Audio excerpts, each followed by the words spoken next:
Welcome to the deep dive.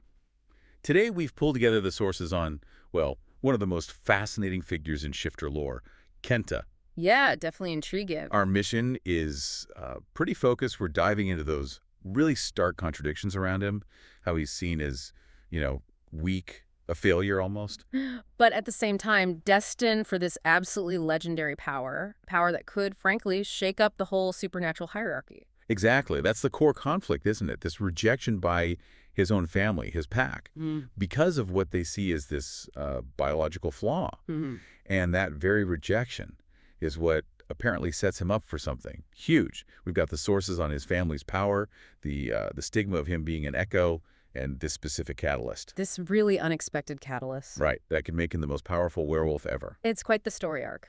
So the goal here is to give you the shortcut. By the end of this, you'll get why Kenta's background, which is so powerful and diverse, actually led to him being pushed aside initially. And crucially, how this very specific kind of forbidden bond just completely flips that script. It overturns his whole predicted fate.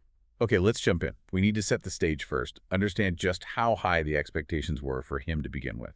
Definitely. You can't grasp the impact of his rejection without knowing the weight of his lineage. He wasn't just born into any pack. This was like the absolute top tier of shifter power, politically and militarily. That's the crucial context, absolutely. Right. His father, Vikas Bjorn, the sources don't just paint him as, a strong alpha. He's a global figure. Okay. He holds the title Chairman for the Shifters. That's not just pack leadership. That's the big political seat for all shifters. He's the guy negotiating, setting policy. Wow. Okay. So chairman for everyone. Yeah.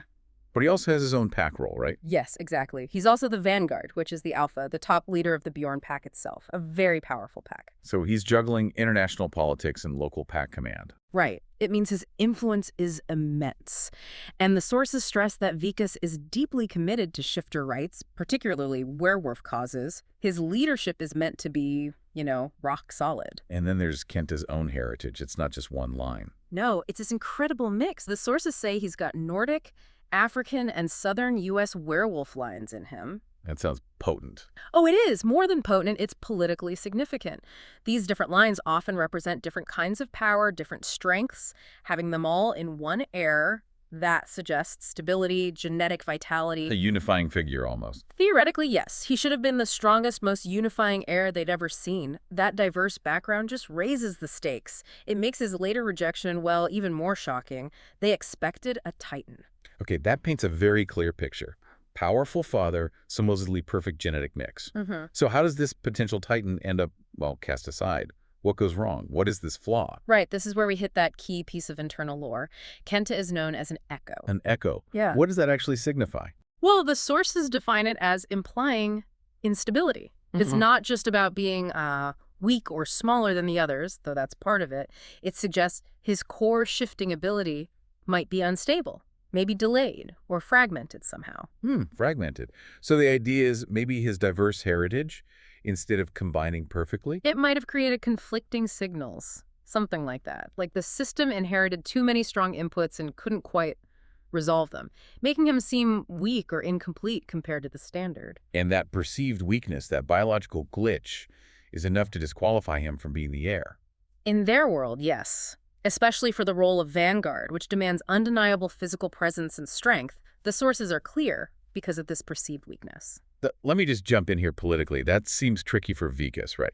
If he's chairman for all shifters, championing their rights, how does it look when he pushes aside his own son for a genetic issue? That's the tragedy and the political tightrope he walks. It suggests the pressure is immense. Vikas, despite his position, felt he had to make that call. He pushed Kenta out of the role of his father's heir. Wow. It implies that for the vanguard role, that raw physical power is non-negotiable. Any sign of weakness, apparently, could destabilize the pack's view of its leadership, even for the chairman. That is quite brutal. Born for the top politically, but knocked out by his biology. Yeah. How did Kenta take that? Does he carry that shame? Oh, absolutely. The sources suggest it shapes his early life profoundly. He feels like an outsider, always on the edge, despite who his father is.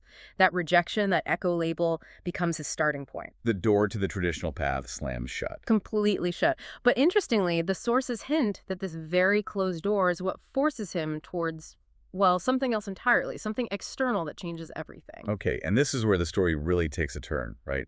Because the solution to his weakness comes from a place you'd least expect. Exactly. We pivot completely to his relationship with his mate, James. And James is James is a vampire. the vampire mate. Yeah. For the werewolf heir who was projected for being weak, that's got to cause some waves. You could say that. But this unique, highly controversial pairing is identified as the catalyst. It's what unlocks Kenta's hidden, dormant potential. Okay, but how? Why does bonding with a vampire fix a werewolf genetic issue? Is James's power overriding Kenta's, or stabilizing it, or... It seems to be more about stabilization and maybe refinement. The lore suggests the vampire bond imposes a kind of intense structural integrity. If the echo status is like fragmentation, Right. then the bond with James, who represents this ancient, stable, powerful supernatural biology, acts like a framework. Or maybe like intense pressure. Pressure. Yeah, like the unique biological exchange forces Kenta's scattered lineage fragments to finally coalesce, to align properly under that extreme influence. So the vampire energy isn't replacing his werewolf nature, it's Completing it. fixing the broken circuit. That seems to be the idea. And the result isn't just fixed, it's amplified massively. The new lore states that through this bond, Kenta may be the strongest werewolf the Society of Other Creatures has ever seen. Strongest ever.